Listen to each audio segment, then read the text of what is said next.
The real thing starts Monday night from 6:15 to 8:15 p.m. Sony Pictures kicks things off with an exclusive presentation highlighting all their upcoming releases, and all their big guns are going to be there. Tom Rothman, the chairman and CEO of Sony Pictures, will be presenting. Josh Greenstein, the president of Sony Pictures Group. Steve Odell, the president of International Releasing. And Adrian Smith, the president of Domestic Releasing, doing their big presentation. So what can we expect from Sony's presentation? Well, our friends over at Joe Blow put together a good list of what they've got coming up in the next year. And we'll talk about what we're expecting to see. Now, obviously, 65 already came out. The Pope's Exorcist came out. We got that George. I don't expect them to do much with the George Foreman thing, although they did discuss the George Foreman picture last year. They gave us, I think, like a 5-minute look at the movie last year, but that won't really be a piece here. I'm not really familiar with this Love Again movie. I don't even know that I recognize either people. I've seen previews for this. I finally saw some last night. And what basically is it? So it is some kind of rom-com with Priyanka and the guy Sam. Gosh, I can't remember his last name. Oh, that's Priyanka? Yeah. Oh my gosh. It's the fella from Outlander. Okay. And then Nick Jonas has a cameo in it as some kind of douchebag that she goes out on dates with. But yeah, it's some kind of rom-com that's coming out. She's hot right now because she's also got that show coming out with with Richard Madden. With Richard Madden. Mm-hmm, yeah. What's that? It's called it's a one-word thing, and I can't remember the name of that show. It's that spy show. Yeah, so listen, that's coming out May 12th, so I expect they're going to give us a bit of a pop on that. Citadel's what it's called. Citadel. Thanks, chat. Now, then, on May 26th, apparently, The Machine is coming out. I saw the trailer to this. I did not like the trailer to this. I know, right? Because it's the kind of style that is right up my alley that I usually would really love. And you got Mark Hamill in it playing his dad. I did not find it funny. Now, listen, I've seen a lot of bad trailers to movies that I ended up loving. And maybe that will be this, but I fully expect I'll bet we're going to get like a 12-minute, something in the first act. They're going to give us probably a 12-minute preview of this. Yeah. So I'm expecting some stuff there for The Machine. Fun to have Bert Kreischer come out and do a Tight 5 or something like we had for Easter Sunday.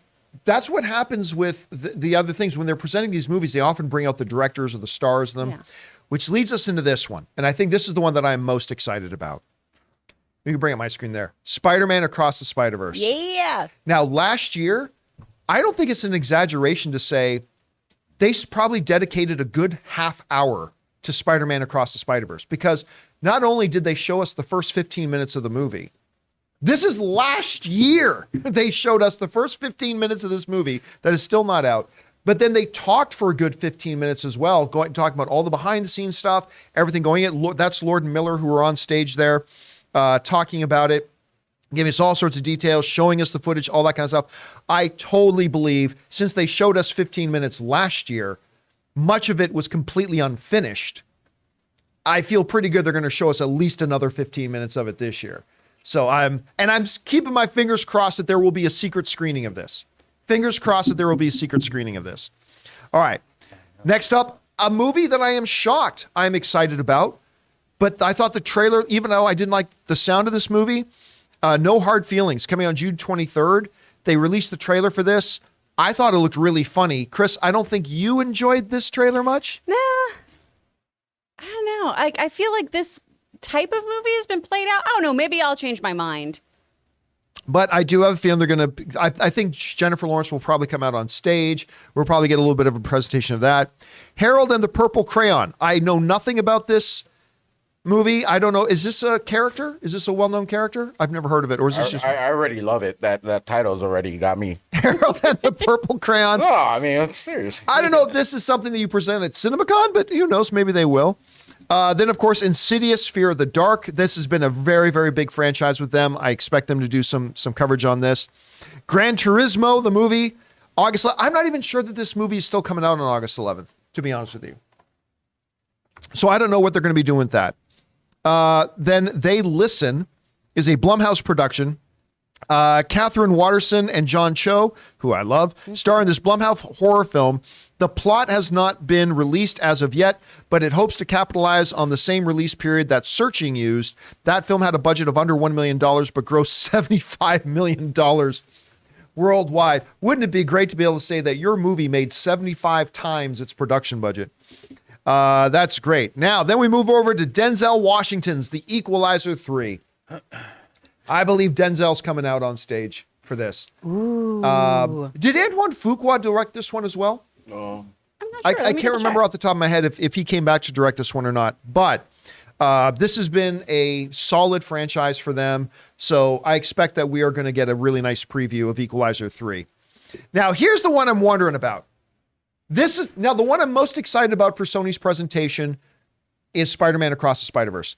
The one I am most intrigued by is Kraven the Hunter, which as of right now, I believe is still scheduled to come out on October 6th. But we have heard nothing about this. Nope. Now, I'm not surprised there's not a trailer. Like we're in April, May, June, July, August, September, October. The movie's still 6 months away. I still think that's a little bit too long to put out a trailer for. So it's fine that there's no trailer. But I'm not even talking. We've heard nothing. There haven't even been like set photos recently. No, that kind of thing usually happens. I am very dubious. Like, I think we will 100% find out for sure this week at CinemaCon if Kraven the Hunter is indeed still going to come out on October 6th. Because that was already pushed, right? That was supposed to come out earlier in the year. Now, it was at last year's CinemaCon that we got our first little glimpse at Kraven the Hunter. We got just a little bit of footage from it. So, look, we will one way or another find out whether or not this movie is still coming out on October 6th. I have my doubts. I think they may announce that they've pushed it again, maybe to Christmas, maybe to February, of 2024. So I am very interested in finding out what they're going to do with this. Are we going to get a Venom? Which I love Venom. So is Kraven the Hunter going to be like another Venom? Or will it be a Morbius? Oh. And I don't know. Which way is this one going to go? We might get an idea this week at CinemaCon. Of course, Ghostbusters Afterlife, a sequel. Remember, they surprised us. They shocked us a couple of years ago when Ivan Reitman and his son, when Ivan Reitman was still with us, and his son Jason Reitman came out on stage and talked about the new Ghostbusters and then shocked everybody when they said, and now you're going to watch it.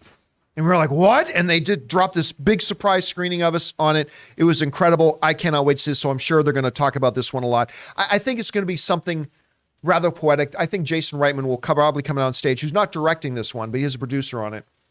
I wouldn't doubt at all if Jason Reitman comes out on stage and talks about the last time I was on stage with you guys, I was with my dad. And there won't be a dry eye in the house. So that is the schedule they've got coming up for this year. We want to thank a sponsor of this video, Mint Mobile. From the gas pump to the grocery store, your utility bills and favorite streaming services, inflation is everywhere. Seriously, make it stop. Thankfully, there's one company out there that's giving you a much needed break. It's Mint Mobile. As the first company to sell premium wireless service online only, Mint Mobile lets you order from home and save a ton with phone plans starting at just $15 a month. You guys know that ever since I switched to Mint Mobile, I've been saving almost 70% a month over my old phone plan. For people looking for extra savings this year, Mint Mobile offers premium wireless for just $15 a month. By going online only and eliminating the traditional cost of retail, Mint Mobile passes the significant savings on to you. All of their plans come with unlimited talk and text plus high-speed data delivered on the nation's largest 5G network. Use your own phone with any Mint Mobile plan and keep your same phone number along with all your existing contacts. Switch to Mint Mobile and get premium wireless service starting at just $15 a month. To get your new wireless plan for just $15 a month and get the plan shipped to your door for free, go to mintmobile.com/Campea. That's mintmobile.com/Campea. Cut your wireless bill to $15 a month at mintmobile.com/Campea.